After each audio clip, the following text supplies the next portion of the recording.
US President Donald Trump makes another stunning tariff announcement, but with a critical exemption. So 100% tariff on all chips and semiconductors coming into the United States.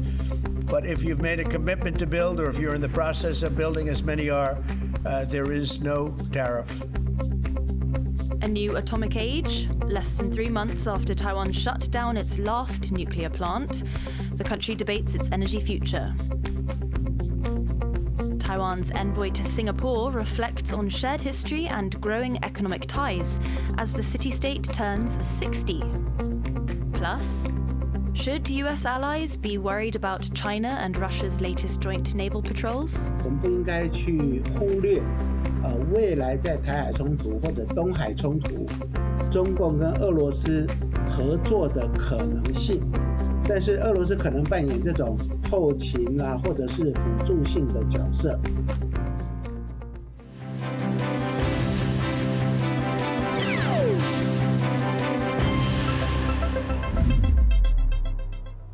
A warm welcome to TaiwanPlus News. I'm Laurel Stewart. Washington has dropped another tariff bombshell. US President Donald Trump says all imported semiconductors will soon face a 100% tax unless the maker is building chips on US soil. Taiwan's market has rallied on the hopes that its biggest chip firms would likely dodge the hit, but economists warn it could still carry some risks for the country. Chris Gorin reports. Hello, everyone. A surprise announcement from the White House. President Donald Trump says he plans to impose tariffs of up to 100% on semiconductors, with one key exception. So 100% tariff on all chips and semiconductors coming into the United States. But if you've made a commitment to build, or if you're in the process of building, as many are, there is no tariff. No details have been published yet. While a 100% levy on Taiwan's most valuable industry would be devastating, investors seem to think that the U.S. investment carve-out puts most Taiwanese firms in the clear. Taiwan's main stock index, the TAIEX, closed up 2.37%.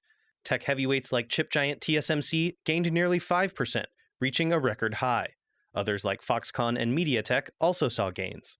One firm, Global Wafers, saw their shares rise so high that it triggered an automatic trade stoppage. About your company, please. That's as Apple CEO Tim Cook announced from the White House the company's additional $100 billion investment in U.S. manufacturing, with partners like Global Wafers and TSMC. And I'm very proud to say that today we're committing an additional $100 billion to the United States, bringing our total U.S. investment to $600 billion over the next 4 years. For Taiwan, the announcement lands the same day a 20% U.S. tariff on most other goods kicks in. Officials say their negotiations for a trade deal with Washington to bring that number down continue. 但是对我们来说，我们的谈判团队一定会持续的跟美国争取，也一并讨论在对等关税的谈判里面，要把232以及供应链合作一并纳入。那我想今天的这个川普所公布的内容，并不影响我们接下来谈判的这个策略以及我们的步骤。But there are many questions unanswered. How much investment is required to be exempt from the tax?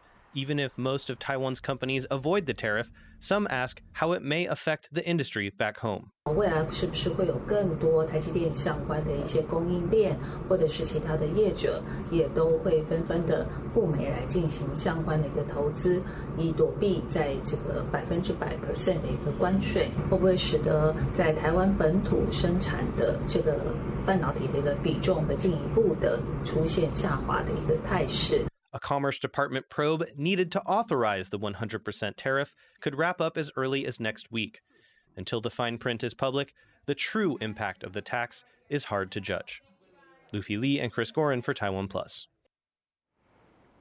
Tokyo Electron has confirmed a now-fired employee at its Taiwan office is involved in an IP case being investigated by Taipei prosecutors. It comes after 3 former TSMC staff were arrested on Tuesday for allegedly leaking information about the country's advanced technology. Prosecutors raided the Taiwan branch of Tokyo Electron as part of their probe. The Japanese firm says it has not found any evidence of trade secrets being shared with third parties and that it's fully cooperating with the investigation. Taiwan is holding a referendum later this month on restarting nuclear power.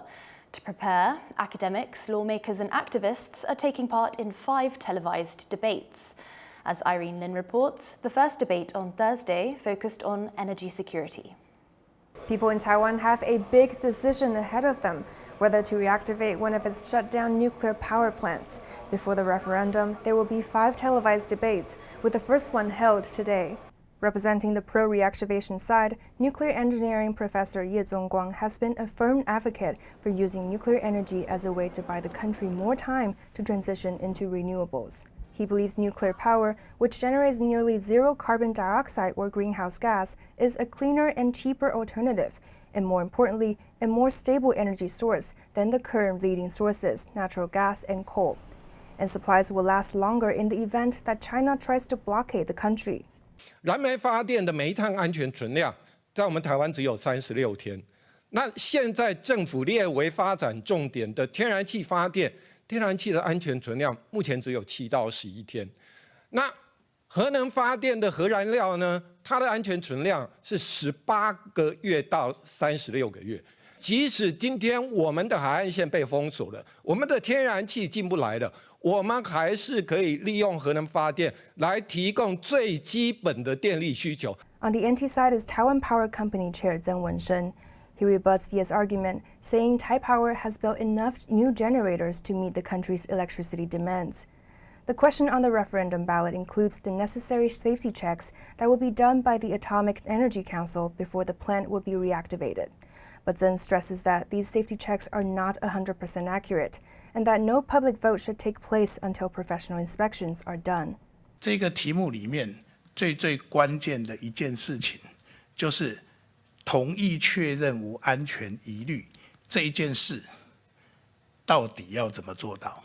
任何一个核电厂要展延它原来使用执照所准许的时间，都需要经过一定程序的检验，是在有科学的完整检测之后，把所有的检测的资料跟国人做说明，来邀请国人来做决定。Each speaker got to speak twice, each for 12 minutes.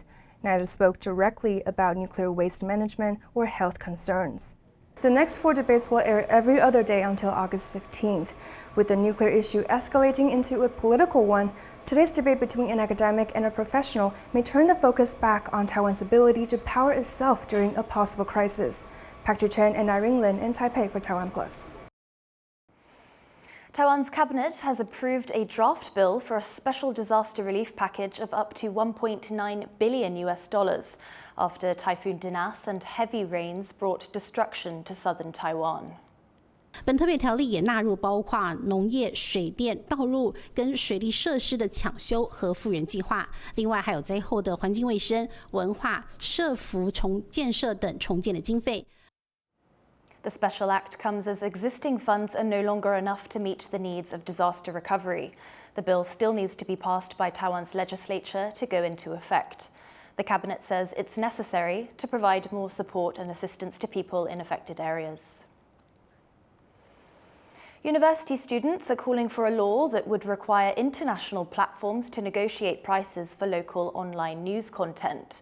It comes after lawmakers failed to reach an agreement on a draft act on Tuesday. 站在业界的立场来说，我们还是希望有一个法规的保障，不管是政府要出面，还是说透过什么样法规的力量，让大型平台能够出面来实质的面对这件事情。 The students are also calling for funding to support local journalists in Taiwan amid what they call worsening conditions. They say outlets are forced to rely on advertorials to survive and that they've been exploited by digital platforms. Canada and Australia have passed similar bills in recent years. Singapore will soon celebrate its 60th National Day. Our reporter Isabel Wang is in the city-state to look at how it's preparing for the celebration and to take a look at closer ties between Taiwan and Singapore. Singapore, commonly known as the Lion City, is celebrating its 60th birthday after separating from Malaysia in 1965.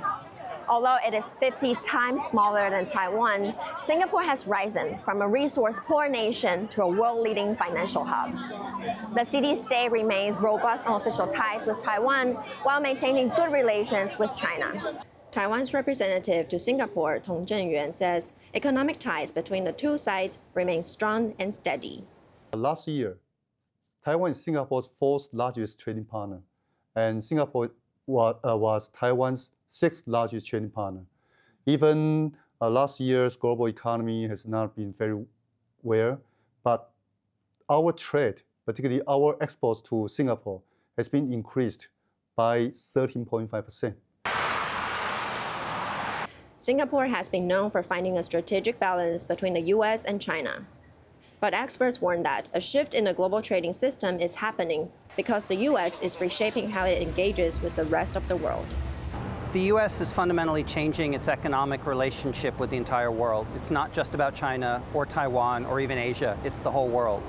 They're rejecting existing international norms. They're rejecting multilateral arrangements focused on reciprocal bilateral agreements based on reciprocity. There's no longer a distinction between developing economies and developed economies. Despite ongoing global uncertainties, Singapore is looking to expand this year's National Day celebrations from the historic Padang to the Marina Bay area to mark its Diamond Jubilee. Stay tuned for more stories on how the nation covered this special day. Howard Zhang, Andy Xue, and Isabel Wang in Singapore for TaiwanPlus. Coming up after the break, TaiwanPlus finds out who is paying the price for the world's clean energy revolution.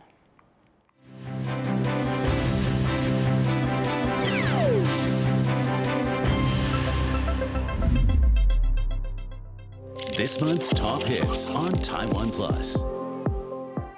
This is the summer you've been waiting for. Shall we get ready to dive? Take me to your summer days. I love it. It's perfect for summertime. Very pretty. It's just hotter. Louder. Wow, that was amazing. Yes. And tastier. This is a must-have. Perfect treat for summer. What makes it unforgettable is who you share it with. Whether you're looking for something exciting or some romance. This really makes my day. From Monday to Friday, all you desire this summer, we've got you covered. Are you ready? Follow me. Vibrant and original programs exclusively on TaiwanPlus.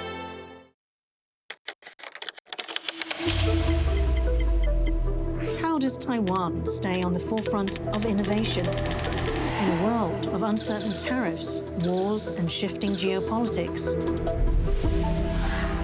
Get answers and more. From award-winning programs to exclusive Mandarin dramas. Download the TaiwanPlus app to any device today. No ads, no bias, just facts. TaiwanPlus. For more stories from Taiwan and Osaka, download the TaiwanPlus app.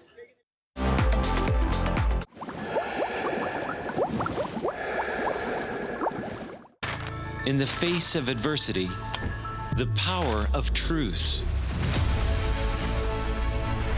A roadmap for a just and open world, charted by the freest country in Asia. Taipei for TaiwanPlus. TaiwanPlus News, a voice of freedom in Asia. Start your weekend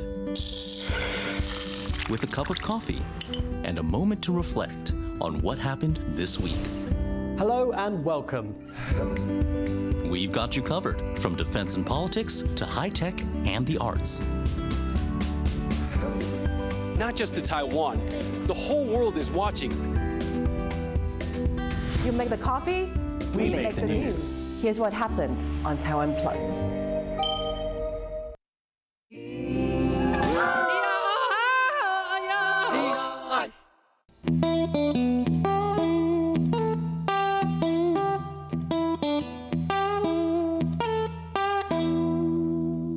For more news news from Taiwan and around the world, download our app or check out the TaiwanPlus website. Ready? Go. Ready. Just jump. Okay, jump!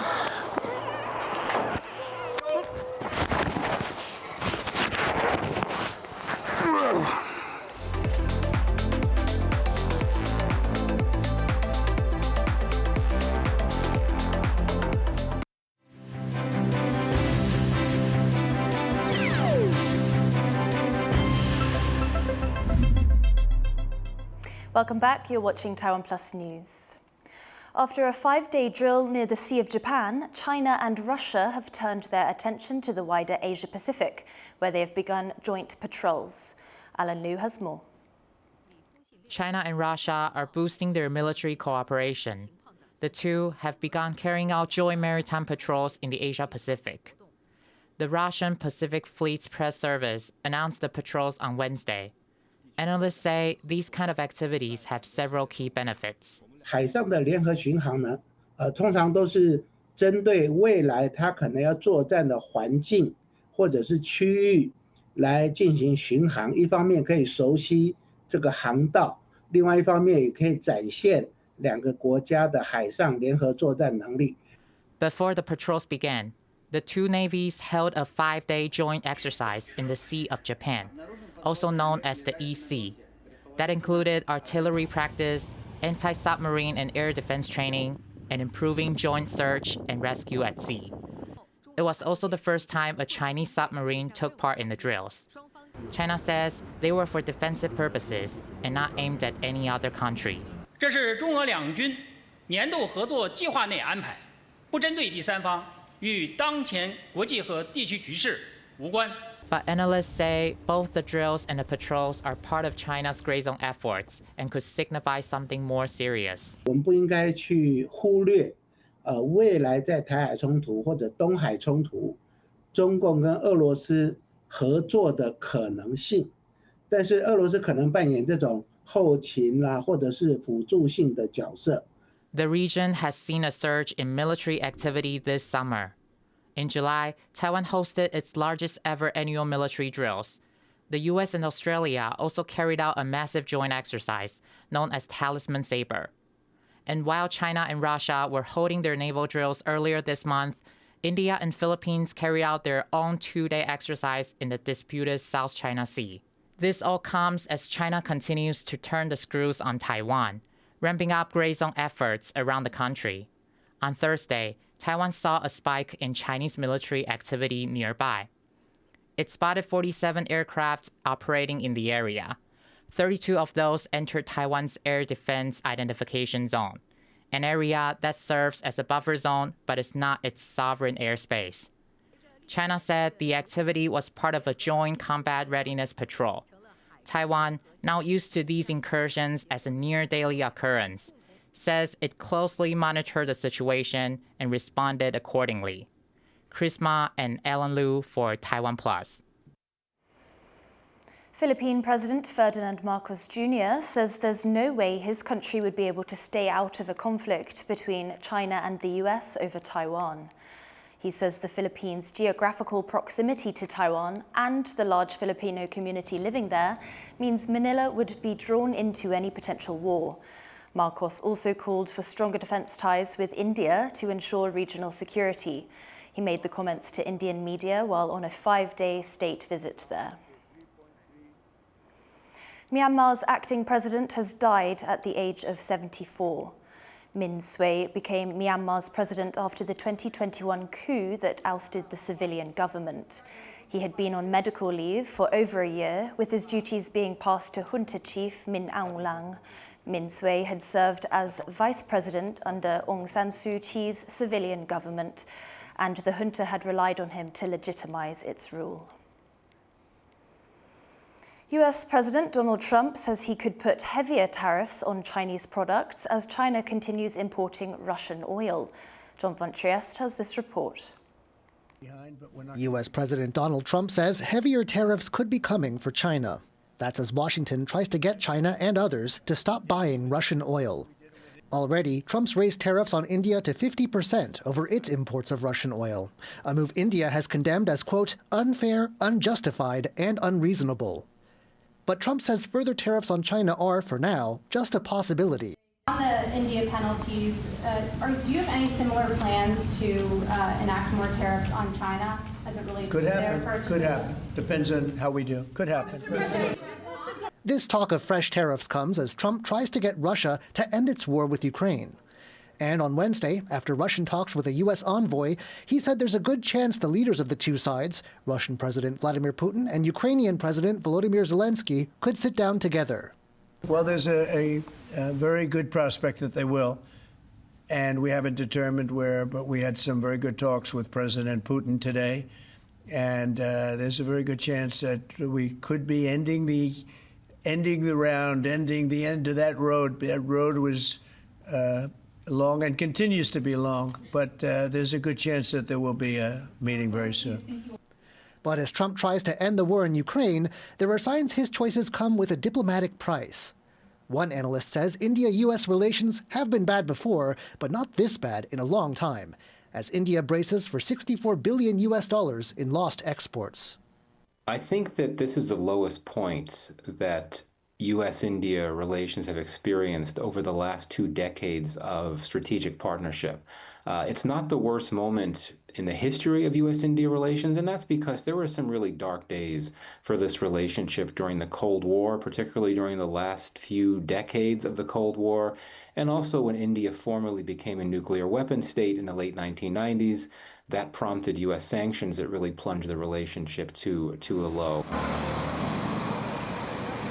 And while India-China relations are marred by tensions and territorial disputes, there are hints of a thaw as both countries face hefty U.S. tariffs. Indian Prime Minister Narendra Modi hasn't been to China in 7 years, but he's now heading there for the Shanghai Cooperation Organization summit that starts August 31st. So if Trump goes ahead with tariffs on both, it might help the situation in Ukraine, but drive two big rivals in Asia closer together.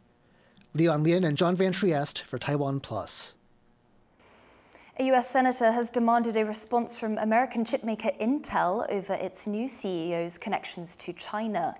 In a letter sent to Intel, Republican Tom Cotton asked the company whether it was aware of Lip-Bu Tan's previous ties to Chinese tech firms when it hired him last March. Before Intel, Tan was CEO of Cadence Design Systems, which recently pleaded guilty to illegally selling US technologies to companies with Chinese military connections. Cotton asked what Intel knew about Tan's Chinese investments and if they required him to divest from any companies. What do EV batteries, stainless steel, and solar panels have in common? They all require nickel, a raw material largely sourced from Indonesia. But while it's a key part of the green energy transition, it's harming local environments and workers' health. NGOs from Indonesia and Taiwan are joining forces to bring awareness to the issue. Tiffany Wong reports. 39-year-old Johan Sapara has been working at Morowali Industrial Park, Indonesia's largest nickel processing site, for 4 years. The raw material, called nickel pig iron, is an essential component for stainless steel and now EV batteries. But it's hard work that also exposes workers to harmful pollutants and extreme temperatures. Over the years, Sapara says he's seen hundreds of workers get sick. There was even a deadly accident at his workplace, the Indonesian subsidiary of Taiwanese wire and cable manufacturer Huaxin Lihua. Now he's come to the headquarters in Taipei to call for change. This is an upscale company, so it should also have top-grade safety measures, including a more advanced public safety setup. No dirty mining! Sapara is part of a group of advocates from Indonesia visiting Taipei to call attention to problems in Indonesia's nickel industry. Huaxin Lihua says the company follows corporate sustainability practices and found inconsistencies in reports from NGOs. But besides worker safety, there are environmental concerns too. Indonesia has the world's largest nickel reserves, and industrial parks there are projected to account for 62% of global production by 2030. They also happen to be in some of the most biodiverse places in the world. And as demand for green energy continues to grow, so do the impacts of resource extraction and production. If we want to transition to green energy, it's useless. because the supply chain is created at the cost of hurting human rights and biodiversity. While in Taiwan, these advocates spoke with representatives from Taiwan's government and Taiwanese companies operating in the nickel industry, urging them to update their practices. Taiwan's economy ministry appears receptive to the demands, but representatives say change could take time. 那目前的话，因为要考量我们企业的适应能力哈，还有国际上它供应链变化，它需要一些调试的时间。我们目前是先用鼓励的方法，请他们做完以后放到那个永续报告里面来呈现哈，那逐步的来推动落实。 Taiwanese operations are a minority in these industrial parks in Indonesia, largely dominated by Chinese ventures. But advocates say better practices from Taiwanese firms and more oversight by overseas investment bureaus can still make a difference in the industry. They've already seen some European companies cancel investments in the parks after weighing environmental costs. We hope that international investment do not rely on the low standard of the Indonesia regulation on protection of workers' safety and health problem. With demand for nickel not going anywhere, these advocates will have a lot more work ahead of them as they speak up for the health and safety of their communities and try to shift global regulations. Joseph Wu, Scott Huang, and Tiffany Wang in Taipei for TaiwanPlus. Thank you for watching TaiwanPlus News. Finally, let's take a look at these Taiwanese performers at We Taiwan in Osaka. I'm Laurel Stewart. Take care and see you next time.